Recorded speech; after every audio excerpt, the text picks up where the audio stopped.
He was supposed to be immortal, a titan sculpted from myth and muscle, a man who became a living, breathing superhero for an entire generation, with the rip of a yellow t-shirt and a command to train, say your prayers, and eat your vitamins. Hulk Hogan didn't just step out of the wrestling ring, he transcended it, becoming one of the most recognizable people on the planet. He was the force behind Hulkamania, a cultural tidal wave that swept the globe, turning professional wrestling into a mainstream spectacle, and his name into a household word. For millions, he was simply indestructible, but the legend of Hulk Hogan was built on the body of Terry Bollea. The man had that body, pushed far beyond its mortal limits for decades, would eventually pay an agonizing price. The very strength that made him a champion would lead to a private world of unimaginable pain, a relentless cycle of surgeries, and a series of public falls from grace that chipped away at his superhero armor. For millions, he was the immortal Hulk Hogan, a real-life superhero who told us to take our vitamins. But the superhuman strength that defined him in the ring came at a devastating cost, leading to a tragic final chapter that very few saw coming. This is the story of Hulk Hogan's final days. To really get the tragedy of his end, you have to go back to the sheer scale of his beginning. In the early 1980s, pro wrestling was a gritty, regional affair. It was popular, sure, but it was stuck in its own bubble, a kind of carnival show that hadn't found its national stage. That all changed on January 23, 1984, inside a roaring Madison Square Garden. A charismatic 6'7", 300-pound mountain of a man named Hulk Hogan, tanned and boasting 24-inch pythons, was set to challenge the Iron Sheik for the WWF World Heavyweight Championship. When the Sheik locked Hogan in his camel clutch finisher, the crowd went silent. It looked like it was all over, but then, something happened. Hogan's body started to tremble. His hand began to shake. He was hulking up. He powered out of the supposedly inescapable hold, landed a series of thunderous blows, a big boot, and then, the atomic leg drop that literally shook the world. The referee's hand slapped the mat 3 times, and the garden exploded. Hulkamania was born. It was more than a championship win. It was a coronation. Hogan wasn't just a wrestler. He was a marketing dream. He was the real American, draped in red and yellow, fighting for all that was good. He was a walking, talking action figure who preached a simple but powerful gospel. Train, say your prayers, and eat your vitamins. Kids across the world believed in him with an almost religious devotion. His face was on lunchboxes, vitamins, and Saturday morning cartoons. He was the center of a merchandising empire that transformed the WWF and its chairman Vince McMahon into a global juggernaut. Then came WrestleMania. In 1985, McMahon gambled everything on a single supercard event. He put Hogan in the main event, teaming him with TV star Mr. T against Rowdy Roddy Piper and Mr. Wonderful Paul Orndorff. The show was a pop culture supernova, fusing the worlds of wrestling, music, and Hollywood. And Hogan was its son. He created moments that are burned into the memory of generations. At WrestleMania 3 in 1987, in front of a reported 93,173 fans, he faced the unbeatable Andre the Giant. The climax saw Hogan lift the 500-pound behemoth and slam him to the mat, a feat of strength that remains arguably the most iconic moment in wrestling history. A TV rematch later drew an astonishing 33 million viewers, a record for American wrestling that still stands today. His feuds with rivals like Randy Mushroom and Savage, which gave us the epic saga of the Mega Powers, and his classic passing of the torch match with the Ultimate Warrior, were the defining stories of an era. In total, he was a 6-time WWE champion and headlined 8 of the first 9 WrestleManias. He wasn't just the biggest star in the business. It wasn't even close. But as the 80s turned into the 90s, the world started to change. And so did the perception of its greatest hero. The first cracks in the marble were starting to show.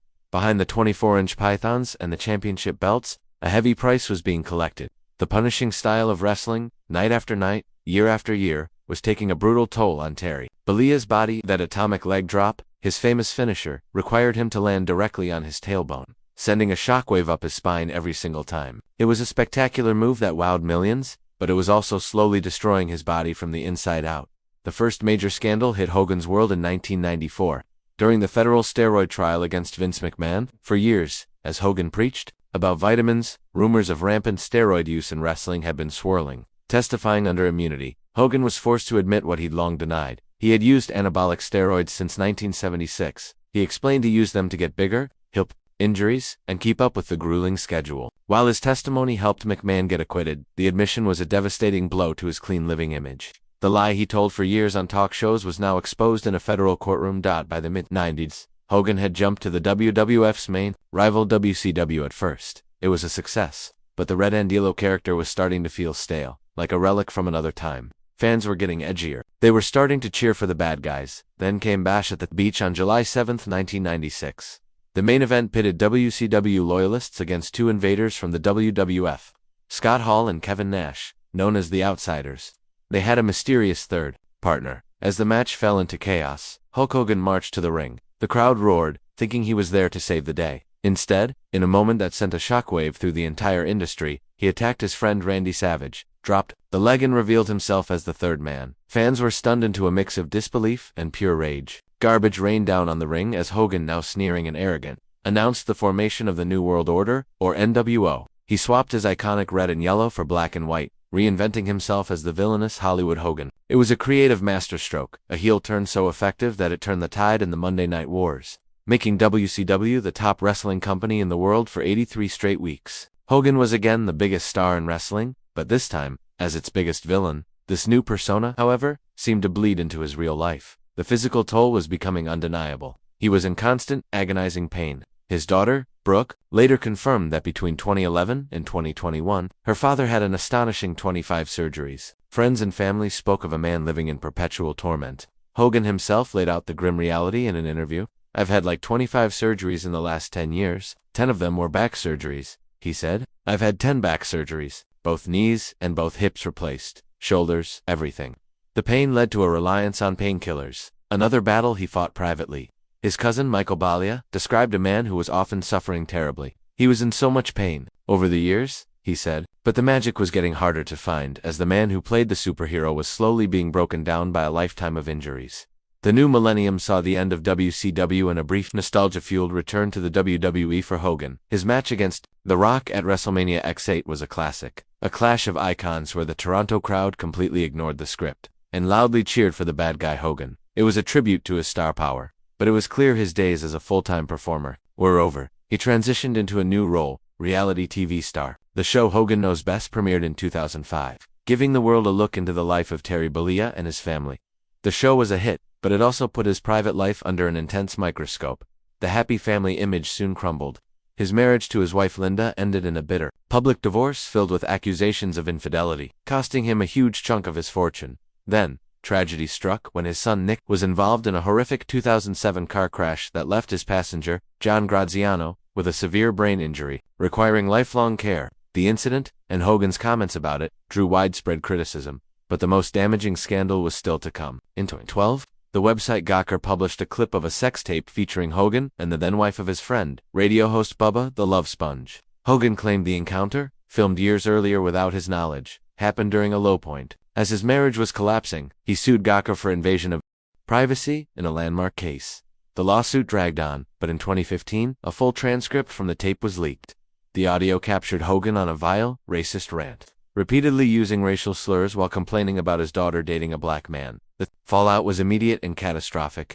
On July 24, 2015, 10 years to the day before he would pass out, WWE terminated his contract and scrubbed him from their history, removing him from their website and Hall of Fame. He was ostracized by the industry he had built. He issued a public apology, calling the language unacceptable. "It was unacceptable for me to have used that offensive language. There is no excuse for it, and I apologize for having done it," he stated. Eventually, Hogan won his lawsuit, receiving a judgment that bankrupted Gawker, and in 2018, WWE reinstated him into their Hall of Fame. But the final years of his life were defined by his failing health. The constant surgeries took their toll. In early 2023, fellow wrestler Kurt Angle claimed a recent back surgery had left Hogan with no feeling in his legs. In June of 2025, just a month before his death, rumors swirled that Hogan was on his deathbed. His representatives and his wife, Sky Daly, aggressively pushed back. His rep stated that while he was hospitalized for ongoing neck and back issues, he was by no means on his deathbed. Sky reassured fans on Instagram, stating, "No, he's definitely not in a coma. His heart is strong." Still, his public appearances raised concerns. An interview in May 2025 saw viewers commenting on how unwell and gaunt he looked. His last public WWE appearance was in January 2025, where he was met with a cascade of boos. In his final months, he stayed active on social media, promoting his beer brand and a new wrestling league, keeping up a business-as-usual front. But behind the scenes, the battle was intensifying. The end came on the morning of July 24, 2025, at 9:51 a.m. Emergency responders were sent to Hogan's home in Clearwater, Florida, for a cardiac arrest. He was transported to Morton Plant Hospital and pronounced dead at 11:17 a.m. Eastern Time. He was 71 years old.